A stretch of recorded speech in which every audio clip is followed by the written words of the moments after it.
Welcome to Raising OKC Kids, Conversations with Metro Family in Oklahoma City.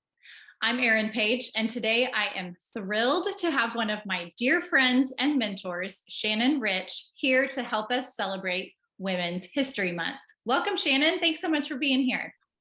Thank you, Erin. Anything you want, I'm always here for you. I love it.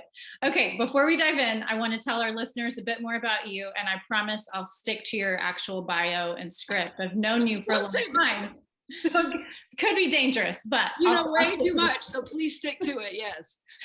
Shannon has spent her career leading organizations through transformational projects by challenging traditional methods, and she's not a stranger to being the only female voice in a room. Shannon is currently president and CEO of the Oklahoma Hall of Fame, where she directed the single largest endeavor in the organization's almost 100-year history, the opening of the Gaylord Pickens Museum in Midtown. She was the first female board member and president of Oklahoma City's The Downtown Club, and the first female member of the executive committee and officer of the Oklahoma City All Sports Association. In 2016, she founded LeadHERBoard, the only organization of its kind that advocates for and increases awareness of professional women within their chosen disciplines. She's been recognized as one of Oklahoma's most admired CEOs, and she's a 3-time honoree and inductee of the Circle of Excellence for the Journal Record's 50 Making a Difference. Shannon is a 5th-generation Oklahoman and a proud graduate of Oklahoma City University. She and her husband, Kelly, have a daughter named Mia. Shannon, we're going to cover a wide variety of topics today, but since it's Women's History Month, let's start there. Like I mentioned in your bio, through both your career and your volunteer work, you have frequently experienced being the only or the first woman in the room. What have you learned about yourself in those situations, and how have you pushed back against any negativity you've encountered along the way? Well, I think what I've learned is right now we've certainly come a long way than where we were even just 10 years ago or 15 years ago. But you know, I think people want women to be successful. I think generally speaking, I mean, even back to the Downtown Club, they knew they needed women. They knew they needed that voice in the club. But because of the requirements, meaning that they had to be at an executive level of management to be in the club, there weren't a lot of women that were that age that were my peers had children, and they weren't able to be in the workplace and exceed at that level because they had made a choice to have a family. And I didn't have that at that particular time, so I was able to be in the club. So I think what I've learned is that it's okay to be uncomfortable.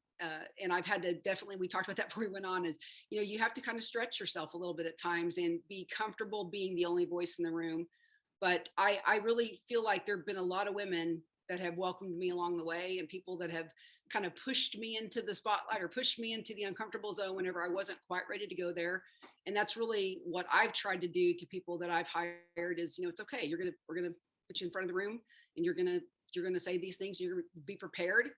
And I think not to take it personally that people are uncomfortable with. My husband sat in a room many times and they said, "Oh, how long have you been in Rotary?" And you know, he'd reply, "Well, actually, Shannon's the member at Rotary, not me." We'd go to dinners and people with the NCAA, and they would say, "Oh, how long have you been an advocate for softball?" And he would say, "That's actually Shannon is the NCAA representative for Oklahoma City." So I think there's just a lot of assumptions made, right? And hopefully those walls are kind of coming down a little bit. And you are a great example to so many women in Oklahoma City specifically. And when you were talking about hiring women, mentoring women, and pushing them, I can say from personal experience how great you are at that you're not just in it to be the first, you're in it to make sure that there are other women coming along behind you who are successful, which to me just makes you such an incredible inspiration for so many women. You're really great at that. So thinking about the women that you've hired, the women that you've mentored, how do you encourage them? How do you encourage other working moms to pull confidence from their hard work, both in their family life and in their career, rather than seeing their work as a mom as a detractor? And how can women advocate more fully for themselves in the workplace? Well, I think we have to acknowledge the fact that women are mothers by just genetically speaking. That is what happens. But I don't think that means that they can't be both. My mom did not have a choice. She was a single working mother and she had to find a way to be successful at work, and she did. And she raised us. And so I think that as an employer, I know that whenever you, for example, were having a family, I already knew that you felt bad if you had to leave work because you had a sick child. I didn't need to make you feel worse. And a lot of times we could equip you, even, but this is how long, it's been a long time, way before pandemic, it's been a long time. But I mean, we knew there were things you could do at home. There were things that you could do at home. And I already knew that whenever you were at home with a sick child, you felt bad about missing work. And whenever you had a sick child at home, but you had to be at work because it was Hall of Fame time or a specific time that you couldn't be, that you had a supportive spouse that could carry that load. And I think that's what we have to do, because I think your voice is important. I think women's voices are important at work.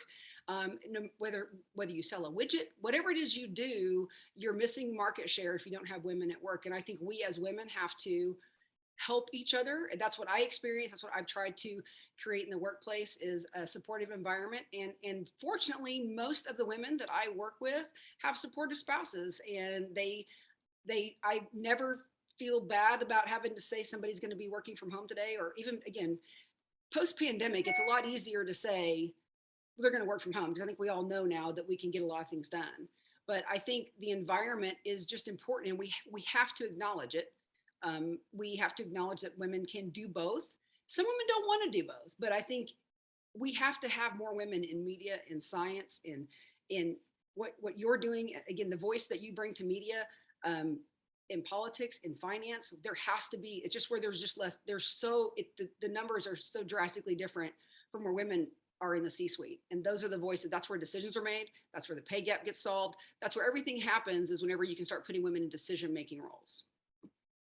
And I think that's one of the things that really struck me about you. That's one of the first things that I noticed at the Oklahoma Hall of Fame was how well you knew your employees. You were intentional about that. And again, way before we keep saying way like it was 100 years ago. I feel like we're dating ourselves. We are a little bit, but it's been a while. It was a long time ago, but you had already put into place where a mom could go every day, pick up her child from school if that was important to her. So her schedule could be rearranged around that. Or again, having the opportunity to work from home when we needed to. You were seeing those things and how those things made a difference to working moms before a lot of other people, at least here in Oklahoma City, were noticing those things. So just the intentionality in knowing your employees well and creating systems where they can not just flourish at work, but they can also flourish at home. I think that is just such a key piece to this conversation. I agree. I think the loyalty you get, I think employers miss the opportunity. You know, Jenny, who has worked at the Hall of Fame now for 30 years, whenever I started working there, they have one son who now was about to have a baby, again, dates myself, but he was in, junior high and high school, and she wanted to be a mom. She wanted to be there. She wanted to leave and be in Deer Creek. She worked downtown, wanted to be in Deer Creek at 3:00 whenever he got home. And she worked all the time. She still works all the time. So the loyalty that we have from Jenny far exceeds letting her leave at 3:00, letting her leave at 2:30, letting her go to soccer matches whenever he was playing. I mean, there's just, if employers understand the buy-in, the loyalty you get from your associates whenever you give them the freedom to be full adults, full humans, whether they have a hobby and they need to travel for that, or whether they've got kids, or whether they've got a sick parent, I think you get that back if they could just step back a little bit. So true. You have had the opportunity at the Oklahoma Hall of Fame to meet a lot of women who have made or are making history. Who that you've had the opportunity to meet or work with has most inspired you? Oh, Erin, I mean, how long did you work there? I mean, think about the women that we got to meet, to work with, just on the board. I mean, then you bring in the Hall of Fame classes. It's Claire Looper, getting to watch her be inducted, getting to watch Linda Twine, who graduated from my university and is a Broadway producer. I think Becky Dixon is my chairman now, and to think about her being inducted as the first, she did Wide World of Sports with Frank Gifford as the first female. Now I think about all the women who are on the sidelines, right? Becky paved that way from Tulsa, from Lenape, Oklahoma. You have to go to a map to find out where that is. And now she's in Tulsa, and she's my chairman now. And I think for me, there's just been Paula Marshall went in last year from Bama Pies. Literally, her father wasn't going to let her run the company because she was a girl, and now they're McDonald's largest I mean, just all of the, she went and said, we don't just make pies, we can make pizza crust, and we can make, she had this innovative style, and they have this, they win best workplace. And Sharon Juster Turney, I mean, I have massive girl crush on her. Just, it was a $9 billion company when she ran it. L Brands, Victoria's Secret, The Limited, just there's, I can't name all of them, but just to see women who all embrace small town roots. Every one of those. I met Becky from Lenape. If you listen to Sharon Juster Turney talk, she talks about being from Ardmore, Oklahoma, being in a ranching life, and taking that work ethic to Foley's, to Macy's, to be a Neiman's buyer, and then the CEO of L Brands. I mean, it's so many women, so many. It's really inspirational. And as a plug for the Oklahoma Hall of Fame, you can learn about so many of those women by coming to the Hall of Fame, going through the museum, participating in the museum's programming, which I didn't even mean for this to be, but that's a great segue to our next question, which is, what are some of the family-friendly programming, learning opportunities that are coming up that families need to know about? Well, every Tuesday we have Discovery Days. So we learned that in the pandemic, and it's been so popular for homeschool families, or even kids when they get home from school. 4 o'clock to 4:45 every Tuesday, we have a live via Zoom. And a lot of times our Hall of Famers join us for those. And so you'll learn about different STEM opportunities. We have our very popular spring thing coming up, which is March 17th to the 19th. And it's just free programming those 3 days, actually a lot of family fun, crafts. The movie theater will be going with a fun film. And so we are still in the process of kind of offering a very safe environment for everybody, but lots of activities there. We have one of our first events for the Scouts, which is a Scout class on Saturday, April 2nd. You can go to our website and learn more about that for your troop, whether it's a Boy Scout or Girl Scout troop. Every second Saturday, we have See You Saturdays, and that's just free programming for families. And you can come through the museum and see the exhibits and what gallery is there, what we have, what art we have showing. And all that's made possible by the Chickasaw Nation. It's all free programming. So it's one of our largest sponsors for that. So many things you can do. And you can always go to our website, Oklahoma HOF, to find more. And you can find a lot of especially your free programming, all at Metro Family as well. You guys are featured so often in our weekend picks and other fun things to do because you offer incredible programming. Again, so much of it is free. Spring thing during spring break is a great one. So my kids always love coming to the Hall of Fame. They love all of your programming. So shout out for that. Okay, let's switch gears and talk about LeadHERBoard. What inspired you to start the organization? How are you seeing it make a positive difference for women? And what is your vision for the future? Well, thank you for talking about LeadHERBoard. It's much like you with Addie. I feel like when Mia came into my life, I already had this vision of the world, and I've been fortunate. I've had some success in my career, and I've never really felt like I've been able to overcome the battles that I've certainly had in front of me. But Mia got a dental Barbie, Erin. That's how simple it was. And so she really liked the dental Barbie. And she started asking questions that I thought were business driven. And I was like, she's going to be a dentist. I have a 5-year-old. I'm going to find out what it's going to take to put her through dental school, because that's what all neurotic, normal people do, right? What's 5-year-old? Let's get her to that seemed like a normal thing to do for me, as you know me. That's totally normal to me. So I'm with you. And you're my people. That's why we're friends. And so I went in the second article, how much does it cost to send a kid to dental school? Second article that popped up was women dentists make 50% less per hour in chair time than men. And I went, what? That didn't even make sense, because I thought all those fees were kind of generated through, a fee schedule, right? And so then it was this rabbit hole of women attorneys are only like 24% are partners, and they still make like 75 cents on the dollar. And her dad's an attorney. So I was like, wait, what? So even if she wanted to be so it just kind of turned into this whole thing of, wait a minute, that's not the world. Is that still happening? And I feel like I've been a little sheltered from that because I've been able to negotiate myself in positions where I haven't really thought about that. And it's a problem. It still is a problem. And I just kind of dove into it. And then I went to go try to find a woman dentist. And it's not as easy as you think. It's not as easy. If your name is Kelly or Shannon, is that a guy or a girl? If there's not a picture, you don't know. And so these associations, I understand why they can't put, here's our women dentist, here's our Latina dentist. I understand why they can't do it. But after George Floyd and after the Me Too movement, the flip in how people are spending their dollars is changed. People are starting to ask their financial planners. People are starting to make decisions financially based on, does your company or does your organization mirror my values? And so I want to find, I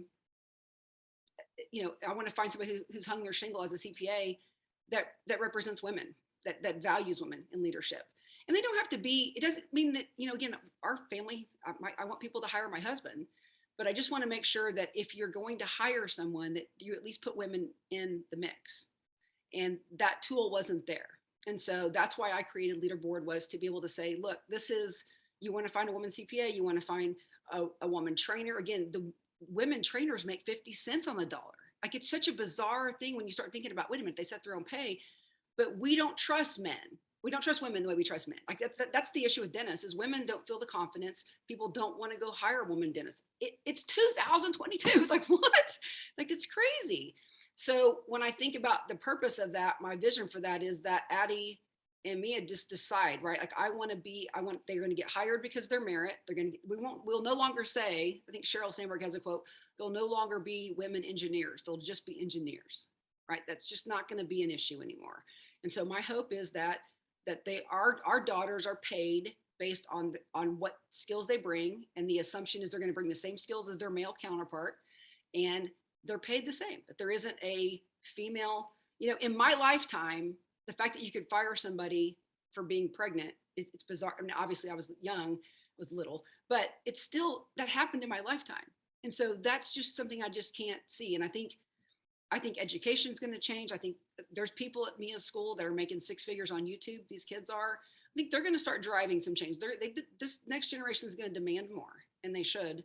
But that's my hope, is that women, and then the other thing is what's happened with LeadHERBoard that I was a little bit surprised about, was that women who are my age, people kind of start writing us off a little bit, right? Like, are you phasing out? And women want to work. And so I've had a real estate agent, and I've had one in Dallas, and then I've had a local insurance agent here in Oklahoma City say, this has caused me to want to refresh my website. And people are talking about me again, and I'm excited about my career again. And it's like, why do we have to quit working? Or why do we have to stop? Because people assume we're going to stop. So I think that's giving women a chance to be elevated in their career, whatever it is, whatever phase they're in, whether they're 25 and getting started, or whether they're 55 and they're still want to work into their 10, 15 years. That's, as long as they're willing to do the work, they should have the opportunity to do that.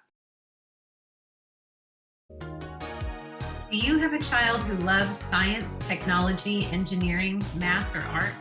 Ecopalooza is a STEAM festival presented by Boeing and hosted by Metro Family and the Girl Scouts of Western Oklahoma. This event is for all kids of all ages to have fun through hands-on expo booths and short interactive workshops about robotics, the science of flight, coding, geoscience, and so much more. Join us March 12th at the new state-of-the-art urban camp, Camp Trevera, just east of OKC Zoo. Ticketing and more information can be found at metrofamily.com/Ecopalooza. Do not wait. Get your tickets today. We often hear the phrase, it's lonely at the top. And I think that can be especially true for women executives. So how important has it been for you to find other women with similar career path or goals to have that kind of support as you've navigated your career? And how does LeadHERBoard provide that same sense of community? Well, I think probably the best thing in life is having those women friends that you can say anything to, that you can trust. And I think the same is true for men. But I think women, I have a handful of those women in my life that have been, propositioned inappropriately, have been on a business trip with somebody showing up to their room, and all the things that you think that's not true, right? Have happened. And I think that's just the best thing I could recommend for anybody, is having those women that you can have honest conversations with that drive you. I think what's impressing me now more than anything is your generation and people right below you are talking about money, right? We never talk, like it's a taboo subject. We don't talk about how much money we make. But these women that are on our second century board now, they're like talking about money. They're encouraging each other. They're talking about what you should be getting and how you should be getting more money and how you should negotiate. And it's inspiring and it's exciting to see that. But I have to tell you, Mary Malone, Meg Salyer, Leslie Paris, Becky Frank, all those women, when I took this job, it was a predominantly male organization, did great things. And I was hired by Clay Bennett. I'm grateful for the men who have seen the value and given me the opportunity. But these women said, you're not Vanna White. You're not going to hand out awards. You're going to have a speaking part. And I remember thinking, oh, I don't know if I should have a speaking part because, and they're like, yeah, look at your business card. You're the CEO. So you're not going to hand out awards on stage anymore. And I was like, oh, and I appreciate, I would never have done that, right? Like I would, if they hadn't said, hey, this is great. That was nice. Here's what needs to happen. And it was just a very encouraging, positive, but this is what it looked like. So do it different. And we changed a lot of things. And I think it's helped give credibility to the organization. And we've grown obviously, and we're in our 95th year. It's hard to think about, we're planning our centennial, and all those things come into play about how people view our organization. One of the other key issues that you mentioned earlier that I want to talk about more is closing the gender wage gap. What is it? Is this even possible? What does it take to accomplish it? And maybe kind of a more bite-sized piece. What are some key things that listeners can do to get engaged and help start to make this happen? Well, here's my thought process on this. And I'm doing a speech next week at AFP for this. It is math. So it's not cancer. It's not I have no idea how we're going to cure cancer, but I know there's very smart people working on it. To pay people the same is that. It is to say we have a job and here's a range. It's pay transparency is one of the biggest things. So obviously as an employer, I know that there are people that based on their skill set and their experience, they may be at the top of that range, but their gender has zero to do with it. Then whether they have kids, whether they're married, whether they're single, has zero to do with their ability to work at that level. I'm hiring for experience and a skill set. And that's what has to happen. It is not neuroscience. It is not a difficult task, but it is accountability. And I will say the NASDAQ stock market saying you have to have women on your board. You have to have people of color on your board. People are starting to say the accountability is there, right? But it's still uncomfortable. And it's not just that, it's having women. Pipeline did a study, Pipeline Magazine in 2021. So this is a new study, it's not old numbers, that said of the companies where 30% of their C-suite decision makers are women, yield 10 times more profit. Not revenue, profit. So this is just math. I mean, it just makes sense, right? Whenever you have look at Target, Aaron. We all love Target. Look at their executive team. It is representative of transgender. They have Asian Americans. They have Indian Americans. They are multicultural and they speak to everybody and everybody loves Target.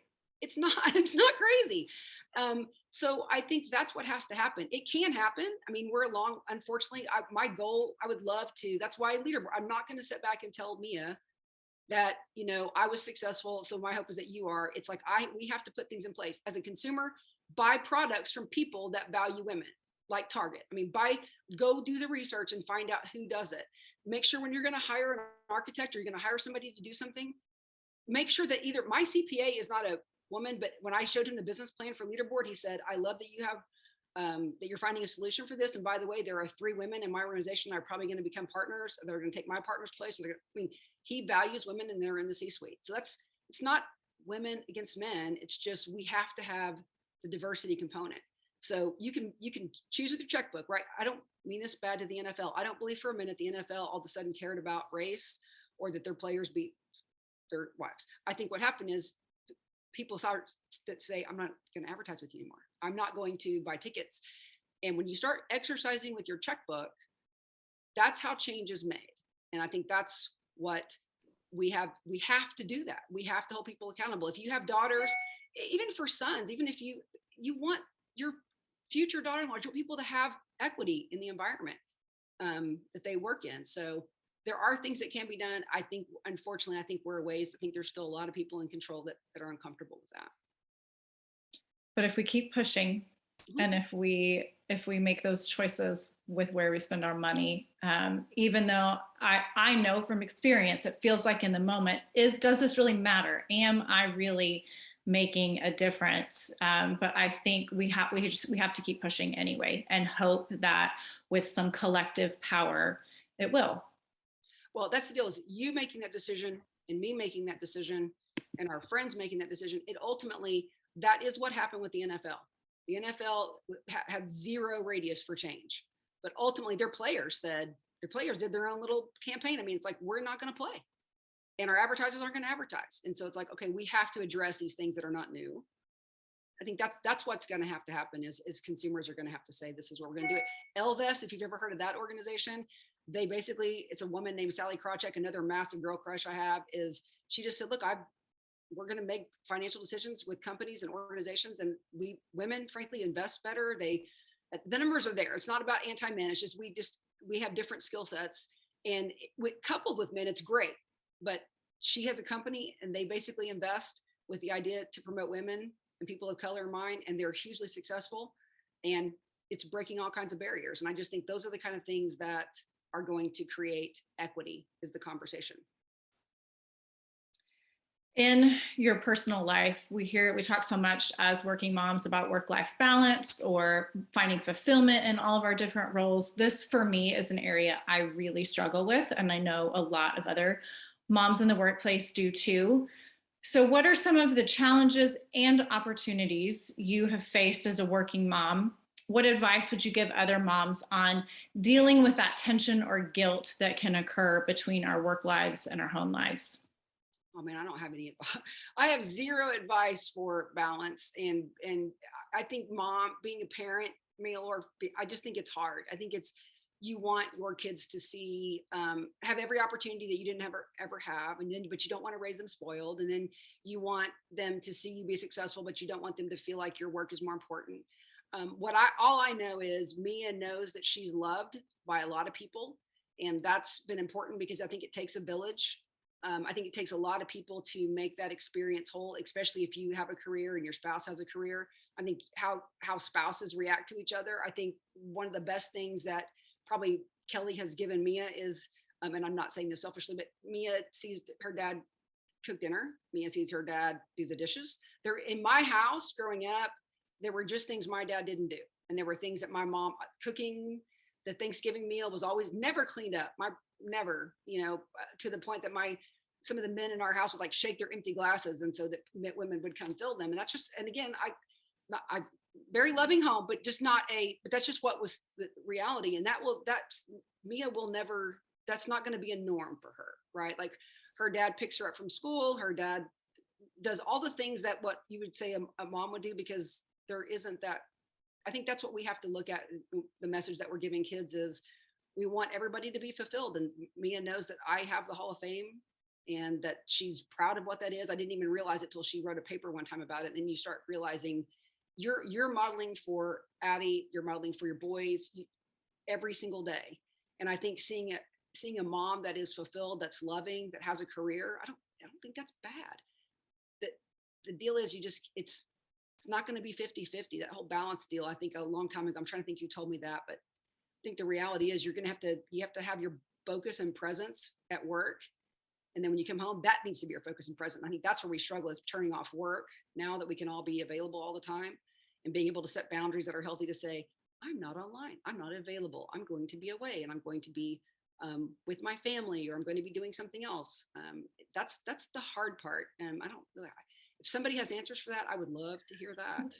But I think we just have to hold ourselves accountable. I think my spouse will tell me, you've said you're going to be here for this volleyball tournament, or you're going to be here for this vacation and I need you to do that. And if you have to check in at 10 a.m. and 4 p.m. because you're the CEO, then do that, but then come back. And I think those are the things that we do. What do you do? What advice do you have? I don't have any. I think, I think setting boundaries is really, really important. I'm not good at it. I know I should be better at it. I think it has been interesting in our household during the pandemic. I have worked primarily from home for a long time, but I have not worked from home while also managing virtual school and having a spouse who's working from home. So one of the things that's been really interesting for us is during the height of the pandemic, when my husband was working from home every day too, he said, this is really hard. I am having a hard time leaving my desk because it's here all the time. And I mean, even as recently as the ice storm we had last week, or sick kids at home. So I think exactly what you said is so important, as spouses, to hold each other accountable, as friends, as coworkers, to say, I know that I try to say that to my colleagues at work. You said you were going to be out today. You're supposed to be on vacation. Why are you checking your email? Right. And they do the same thing for me. I think it's important to find, both in your home life and in your work life, people who will help you stay accountable. Yes, that I agree. And if I could just practice what I preach, that would be good too. Hard part. It is the hard part. It is. I don't have answers on that question. Well, I thought those are some good answers. We just have to do what we said we were going to do. We'll hold each other accountable. How about that? I like it. I like that. Accountability circle.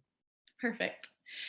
So whether it's for your work, your volunteer work, I know that, like you've talked about, you're often thinking a lot about paying things forward for the next generation. How do you hope to continue to encourage and empower the next generation? And how does Mia inspire you to do that? Oh, that's going to make me cry probably. Erin, the fact that I met you when you were 20, what? 23? 3? Okay. You were so young. You really were one of my kids. The fact that you and I work together, and I just think about all of the people that have come through the Hall of Fame that I've worked with, or even that we volunteered, team board, some of the team board that you started to have 30th birthdays. I got invited to a 30th birthday party. I'm like, how's that possible? You were on a team board. I think watching you and your career and seeing the kind of mentor that you become to people that you manage, I think the stories that you tackle, the courage that you do that with, impresses me. So I think for me, paying it forward is providing you a lane, I hope, that you could go be the best you, even though I was a little upset when you left. I'm over it now, because this is what you're called to do, right? Like all the people that go on and do other things, I think seeing Jennifer in Arizona at the museum that she's at, just seeing people that have gone and have done great things. I hope that I've been a little bit of a part of being able to provide them, equip them with confidence and skills and the courage to stand up in tough moments, and believe in themselves. That's, I think, in this environment, in this community, the people that I've worked with throughout, whether it's volunteer or my job. Mia is, we've talked about this too. I think whenever you hear your kids say things, Mia came in one day from school and she was like, I'm just so mad. And I said, why? And she goes, I went down to the first grade hallway, because, she's in 3rd grade now, so she's a big kid. And she was like, they just missed it. And I go, what do you mean? She goes, well, they had a deal about what would you do if you were president? And so they had a podium, but the little blank head was a guy with a tie.